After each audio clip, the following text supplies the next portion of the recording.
आपका स्वागत है सर।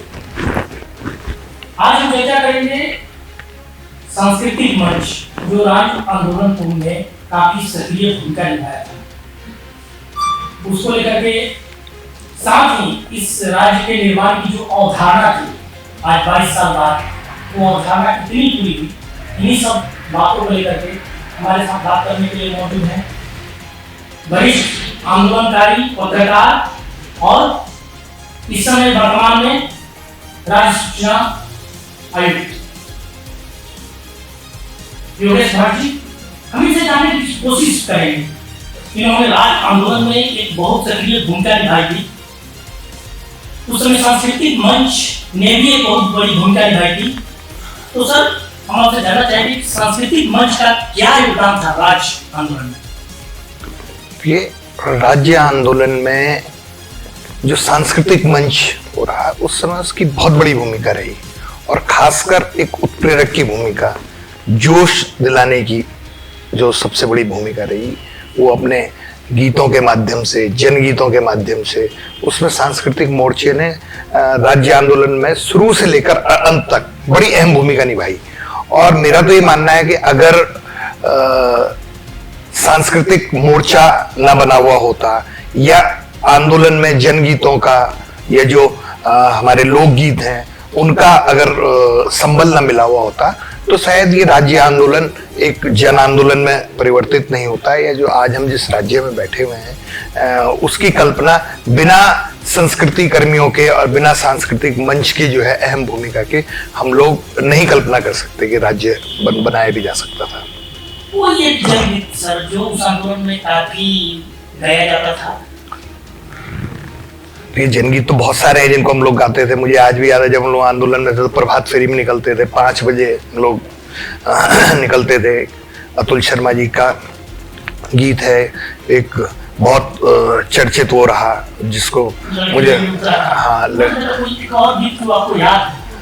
उसमें मैं जो हम गाते थे उसको हम गाते थे कि आग की नदी पहाड़ की सिराओं से बही, हम ही तय करेंगे अब कि क्या गलत है क्या सही। तो मतलब उन गीतों में एस्पेक्ट होता था उनका एक ये कि हम राज्य क्यों मांग रहे हैं। तो जब हम सुबह निकलते थे 5 बजे उठ के, तो जागो रे जागो देवभूमि के वीर सपूतो जागो, तो ये होता था कि पूरे आंदोलन को आप लगाइए, उसके बोली देखिए ना, आग की नदी पहाड़ की सिराओं से बही, हम ही तय करेंगे अब कि क्या गलत है क्या सही।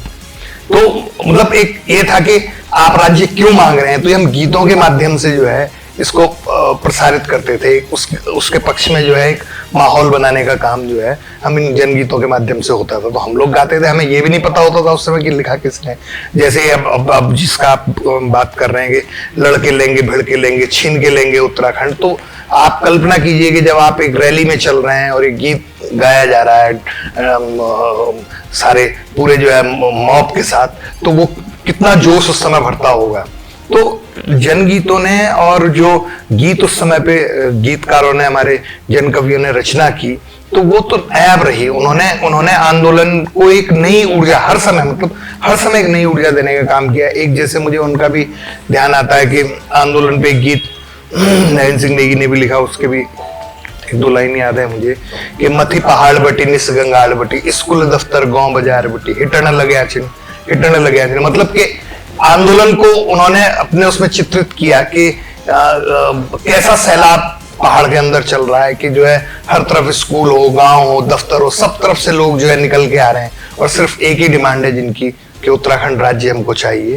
तो मेरा तो व्यक्तिगत तौर पर मानना है कि अगर ये जनगीत ना होते तो शायद ये राज्य निर्माण की राह इतनी आसान होती नहीं, क्योंकि आंदोलन में जो उत्प्रेरक का काम किया, एक जोश भरने का, ऊर्जा भरने का काम किया। बहुत सारे हैं, बल्ली सिंह चीमा का गीत है, ले मशाले चल पड़े हैं लोग मेरे गांव के, बहुत बहुत चर्चित हो रहा। चंदन सिंह नेगी जी के गीत है। उस समय तो इतने गीत लिखे गए कि अनगिनत गीत लिखे गए, गिरदा के गीत हम लोगों ने गाए। तो बहुत बड़ा योगदान है संस्कृति कर्मियों का और सांस्कृतिक मोर्चे का, सांस्कृतिक मंच का। कहा जाता है कि जब आंदोलन चल रहा था तो सांस्कृतिक मंच सबसे आगे आता था, पॉलिटिकल लोग सबसे पीछे रहते थे। राज बना तो ऐसा क्या हुआ कि जो सांस्कृतिक मंच के लोग थे वो बहुत पीछे छूट गए और पॉलिटिकल लोग आगे आ गए।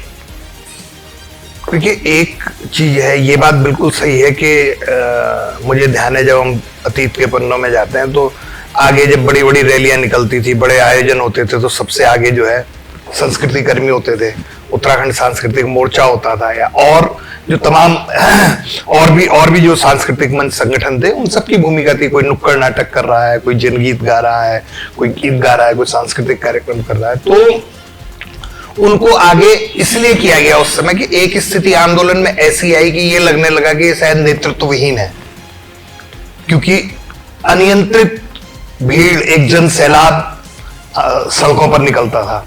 अब उसमें यह हुआ कि जब अगर नेतृत्व की बात जब आती थी तो तब ये होता था कि साहब ये भारतीय जनता पार्टी का है, ये कांग्रेस का है, ये यूकेडी का है, लेकिन उस समय ये हुआ कि भाई राज्य जो है सबको चाहिए, और पूरे हर किसी एक राजनीतिक विचार से ऊपर उठ के एक अपने आप में विचार है, एक अलग अवधारणा है अलग पर्वतीय राज्य की, तो ये हुआ कि इसका नेतृत्व जो है संस्कृति कर्मियों के हाथ में दे दिया जाए, क्योंकि वो कहीं ना कहीं एक उत्प्रेरक की भूमिका भी निभा रहे थे, जोड़ने की भूमिका भी निभा रहे थे, नई ऊर्जा आंदोलन में संचारित करने की भूमिका भी निभा रहे थे। तो हमेशा हर रैली में आगे जो है वही टोलियां हुआ करती थी। ये बात सही है कि जो राजनीतिक दल होते थे, उनके बड़े नेता भी जो होते थे, तो वो भी उनके पीछे रहते थे। लेकिन जहां तक आपका सवाल है कि राज्य बनने के बाद स्थितियां बदली क्योंकि वो आगे, तो मेरा मानना है कि ये दो अलग अलग चीजें हैं। आंदोलन और राजनीति तो सिक्के के दो पहलू हो सकते हैं, लेकिन आंदोलन और राजनीति दोनों एक साथ हो पाना मुझे लगता है कि ये संभव नहीं है। और दूसरा जो विषय है कि संस्कृति कर्मी का एक अलग अपना, अगर आप किसी संस्कृति कर्मी से मिलेंगे और अगर आप किसी राजनेता से मिलेंगे तो दोनों में आपको बखूबी अंतर साफ नजर आ जाएगा। दोनों अलग अलग डिसिप्लिन है, संस्कृति एक अलग वो है। अब दूसरा ये कि हमारे यहाँ क्या होता है कि संस्कृति आधार नहीं है राजनीति का, राजनीति के आधार और दूसरी चीजें हैं। अगर संस्कृति आधार होता तो जाहिर सी बात है कि संस्कृति को राजनीति में भी जो है कहीं स्थान मिलता, और ऐसा नहीं है। मेरा मानना ये है कि राज्य बनने के बाद एक अलग राज्य के तौर पर जब हम देखते हैं तो मेरा अपना अनुभव है कि संस्कृति का फलक तो बढ़ा है, उसको जो हमारा कल्चरल है वो इनरिच हुआ है, और उसमें बहुत सारी और नए समावेश हुए हैं, और लोग उसमें संख्या भी बढ़ी है। और आप ये देखिए कि आज कोई भी कार्यक्रम हो रहा है, चाहे अपने राज्य की सीमा में हो रहा है, उससे बाहर हो रहा है, मुंबई में, दिल्ली में और तमाम महानगरों में भी उत्तराखंड की संस्कृति को लेकर अलग अलग नामों से जो है सांस्कृतिक कार्यक्रम होते हैं। और जो सांस्कृतिक कार्यक्रम है उनमें विविधता है। अब विविधता है। पहले क्या हुआ कि संस्कृति के नाम पर जो है कोई गढ़वाली नृत्य हो रहा है, या यहीं का जो है कोई लोकगीत चल रहा है, या कोई कुमाऊनी का चल रहा है। लेकिन अभी आपको क्या है कि डाइवर्सिफाइड जो मैं महसूस करता हूँ कि जौनसार भी उसमें इन्वॉल्व है, जौनपुर भी इन्वॉल्व है, जो हमारा कुमाऊं का जो जनजातीय क्षेत्र है वहाँ की संस्कृति भी, वो भी आज की डेट में उस संस्कृति के अंदर हम लोग समाहित किए हुए हैं। गढ़वाल की संस्कृति है, कुमाऊं की से तो फलक तो बड़ा है। हाँ, ये मैं मान सकता हूँ कि संस्कृति कर्मियों को जो उचित स्थान है वो, या जो उनका उचित सम्मान है, या जो उनकी राज्य में स्थिति होनी चाहिए, क्योंकि वो वाहक रहे हैं उत्तराखंड राज्य आंदोलन के, और उन्होंने उत्तराखंड राज्य आंदोलन को ऊर्जा दी है, तो जो उनको सम्मान मिलना चाहिए वो मिला या नहीं मिला। इसमें मैं मान सकता हूं कि जो राज्य बनने के बाद संस्कृति कर्मी जिसके हकदार थे वो उससे वंचित हैं। आज 2 दशक से भी अधिक समय बीत गया है राज्य बने हुए, तो वो दरकार मुझे लगता है अभी है, वो अपनी जगह एक सवाल खड़ा है। राज्य बने हुए 22 साल हो गए। जिस अवधारणा को लेकर के इस राज्य का निर्माण हुआ था वो कहां तक पूरा हुआ? ये राज्य की अवधारणा को लेके जो सवाल है, आज जब हम 25 वर्ष पूरे करने जा रहे हैं तो एक लगता है कि बहुत बड़ा ही कठिन प्रश्न है, क्योंकि 25 वर्षों की यात्रा मुझे नहीं लगता कि कोई कम यात्रा होती है, और वो भी ऐसी स्थिति में कि जब शून्य से शुरू किया गया हो, एक कोरा कागज आपके सामने हो, एक ब्लैंक स्लेट हो, आपने नई इबारत लिखनी हो, और वो इबारत तब लिखनी हो कि जिसके लिए आप जो है सालों से, वर्षों से आप संघर्ष कर रहे हो, आपने बड़े बलिदान दिए हो, उसके बाद आपको इबारत लिखने का मौका मिल रहा हो नहीं, और 25 साल बाद अगर हम अवधारणा की बात करें तो जाहिर सी बात है कि जिस अवधारणा को लेकर राज्य का आंदोलन हुआ है, जो राज्य की मांग थी, कहीं ना कहीं उसमें बहुत बड़ी कोर कसर रह गई है। और मैं भी मानता हूं, और मैं ही नहीं, जो बारी बारी से सत्तारूढ़ पार्टियां रही हैं, अगर आप जिन्होंने 25 सालों में जो इस राज्य में प्रदेश में राज किया, अगर आप उनसे भी ये सवाल पूछेंगे तो वो भी निश्चित तौर पर, मेरा मानना ये है कि वो भी ये कहेंगे कि नहीं, राज्य की जो अवधारणा थी, मूल अवधारणा थी, वो अभी पूरी नहीं हुई है।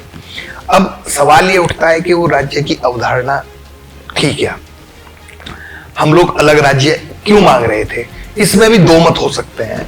मेरा अपना मत ये है कि जब हम लोग राज्य आंदोलन में थे तो एक सपना हम लोगों के उसमें तैरता था आंखों में कि हम जैसे मैंने बताया कि हम गीतों में भी गाते थे, और बड़ा प्रभावित किया उन लाइनों ने। हो सकता है कि मैं भी उन्हीं लाइनों से प्रभावित होकर राज्य आंदोलन, कि हम ही तय करेंगे अब कि क्या गलत है क्या सही। तो और एक उसी जनगीत में हम गाते थे कई बार कि दातुली और हासुली की बात सुनी जाएगी। तो मतलब ये था कि हमारा अपना राज्य होगा तो हमें अधिकार होगा अपने लिए योजनाएं बनाने का, अपना भविष्य तय करने का। लेकिन मुझे लगता है यहीं पर चूक हो गई।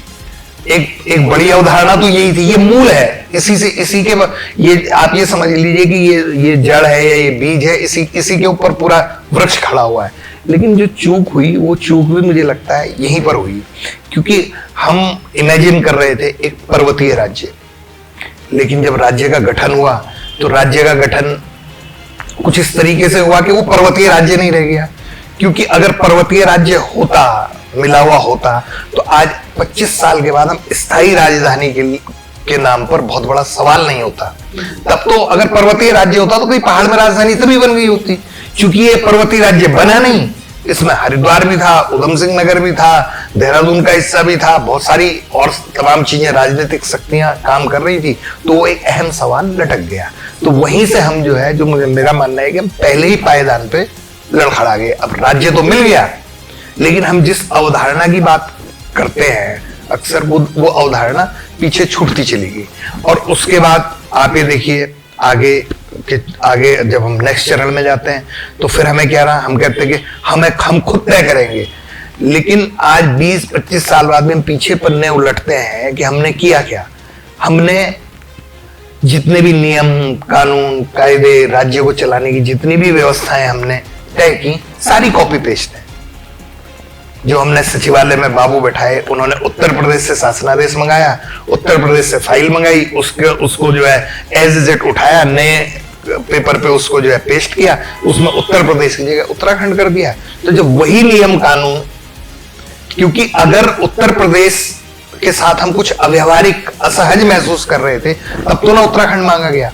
तो उत्तराखंड में नई इबारत लिखी जानी चाहिए थी, नए तरीके से लिखी जानी चाहिए थी, यहाँ की जरूरत के हिसाब से लिखी जानी चाहिए थी। बात हम कह रहे हैं राज्य बन भी गया, अगर राज्य पर्वतीय अवधारणा के मुताबिक नहीं बना, नहीं हिली राज्य बना, तो फिर भी यहाँ की जरूरतें, जितना भी जो भी भौगोलिक सीमा निर्धारित की गई, कम से कम उसके हिसाब से तो राज्य बनता, उसके हिसाब से तो नियम कानून तय होते, उसके हिसाब से तो व्यवस्थाएं बनती। लेकिन एक शॉर्टकट अपनाया गया, तो हुआ क्या, आज स्थिति के साथ उत्तर प्रदेश का एक उपनिवेश बन गया। जो वहां अव्यवहारिक था वो आज यहाँ भी अव्यवहारिक है। हो सकता है कई मामलों में तो मुझे लगता है स्थिति ये हो गई कि यहाँ और भी ज्यादा अव्यवहारिक स्थिति हो गई है अब। और देखिए आज 2 दशक से ऊपर बीत गए हैं, अभी एक डिमांड चल रही है।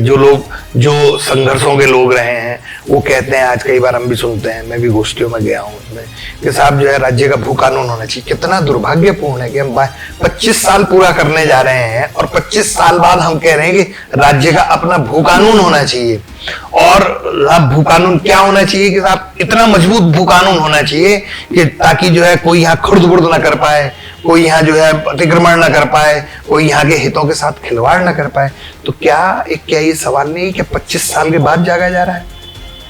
सरकारें आती हैं अपने हिसाब से जो है कानूनों में रद्दोबदल, फेरबदल करती हैं और जनता बैठी रहती है। उसके बाद एक डिमांड होती है। तो मैं कई बार एक उदाहरण जो भू कानून का मैं इसलिए दे रहा हूं आपको कि भाई जो सवाल पहले दिन होना चाहिए था, राज्य ऐसा तो नहीं है कि कोई कागज का टुकड़ा था, राज्य एक प्रशासनिक इकाई के रूप में मिला, उसकी एक भौगोलिक सीमा थी, तो क्या ये नहीं होना चाहिए था कि पहले दिन हमें ये पता होता कि हमें कितनी जमीन मिली है? एक आम आदमी भी कोई कहीं पे प्लॉट खरीदने जाता है, उसकी रजिस्ट्री से पहले मौके पे जाता है, 10 बार उसकी छानबीन करता है, उसकी चौधी बनवाता है, उसकी चार दीवारी कराता है, उसका एक एक इंच नापता है, पड़ोसी से झगड़ा करता है। और ये तो इतने बड़े राज्य की बात थी। तो क्या हमने ये नहीं पहले दिन हमको ये होना चाहिए था कि हमारी ये राज्य की सीमा में इतनी जमीन है, इतनी जमीन में इतनी जमीन खेती की है, इतनी जमीन बंजर है, इतनी जमीन इस इस्तेमाल की है, इतनी जमीन इस इस्तेमाल की है। तो संभवतः हमको आगे भविष्य में योजना बनाने में, क्योंकि योजना किस पे बनेगी? आप कुछ भी करेंगे, आप इंडस्ट्री लगाएंगे, आप स्कूल बनाएंगे, आप अस्पताल बनाएंगे, आप नया शहर बसाएंगे, किस में बसाएंगे? हर चीज के लिए तो आपको जमीन चाहिए। तो जो मूल आधार था, मैं कह रहा हूं कि हम पहले कदम पे डगमगाए ना, तो जो मूल आधार था, पहले हमको अपनी पैरों के नीचे की जमीन देखनी चाहिए थी, हाँ, वहां पर हम चूक कर गए। तो इसलिए जो राज्य की जो मूल अवधारणा थी वो डगमगाती चली गई। अब आज स्थिति ये है कि व्यवस्था चल रही है, क्योंकि सरकारें आती हैं, एक सिस्टम है। अब जब एक सिस्टम बन गया है, तो ये है कि वो उसी रूप में, उसी चाल में चल रहा है। आज स्थितियां ये है कि किसी के अंदर इतनी कुवत नहीं है कि जो आके नया फैसला ले पाए, या जो हम कहते हैं कि जो इच्छा शक्ति का अभाव न होना चाहिए। आज राज्य में स्थिति क्या है? ब्यूरोक्रेसी कह देती है, पॉलिटिकल लीडरशिप वीक है, पॉलिटिकल लीडरशिप पे आरोप रहते हैं, ब्यूरोक्रेसी की कठपुतली है। तो गेंद एक दूसरे का, और लेकिन क्या है कि अपने कंफर्टेबिलिटी के हिसाब से सारी चीजें चल रही हैं। और दोषी मुझे नहीं लगता कि सिर्फ पॉलिटिकल पार्टीज हैं, दोषी तो हम खुद भी हैं। हम लोग राज्य हम लोग राज्य आंदोलन में रहे। अगर हम अपना ही ये देखें कि भाई हमारा क्या कंट्रीब्यूशन रहा, या हम भी तो कहीं ना कहीं उसी के पार्ट बने रहे।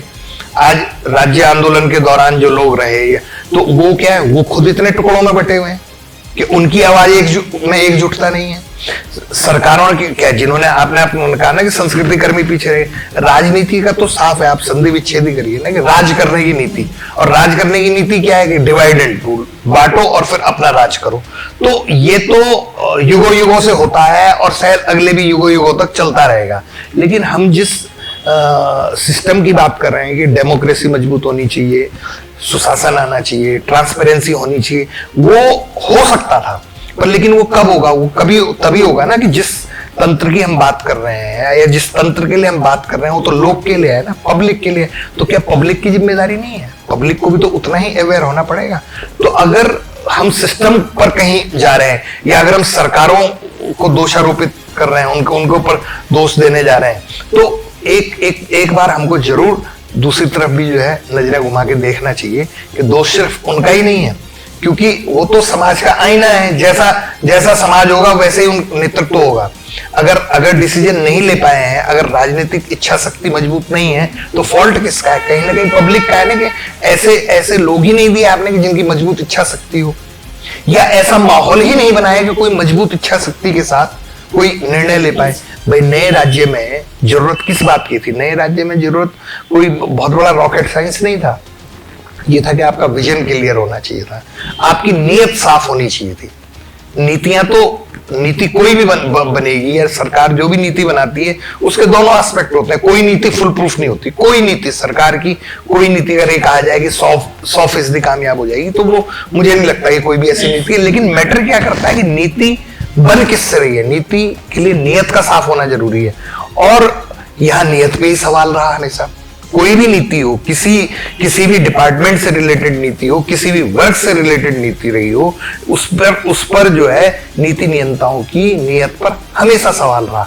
अगर नियत सही होती तो संभवतः जो है नीतियां भी अच्छी होती, बेहतर नीति होती तो कम से कम हम इस चीज के लिए तो पीछे ना देख रहे होते, या इसका अफसोस तो ना मना रहे होते कि साहब के जो राज्य की अवधारणा थी वो बहुत कोसों पीछे छूट गई है आज, और राज्य का भविष्य जो है बहुत उज्जवल तो नजर नहीं आ रहा है। इस तरीके की बातें होने लग गई हैं, और ये निराशा का भाव है।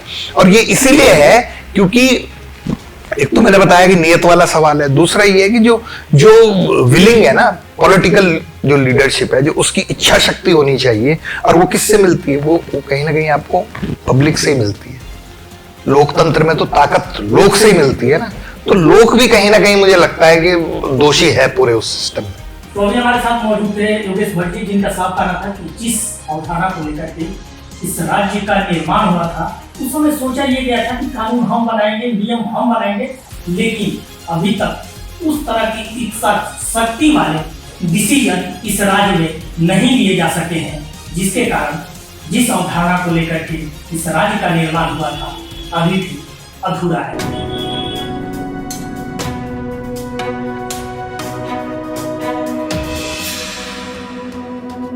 देखते रहिए न्यूज़ वेव 13।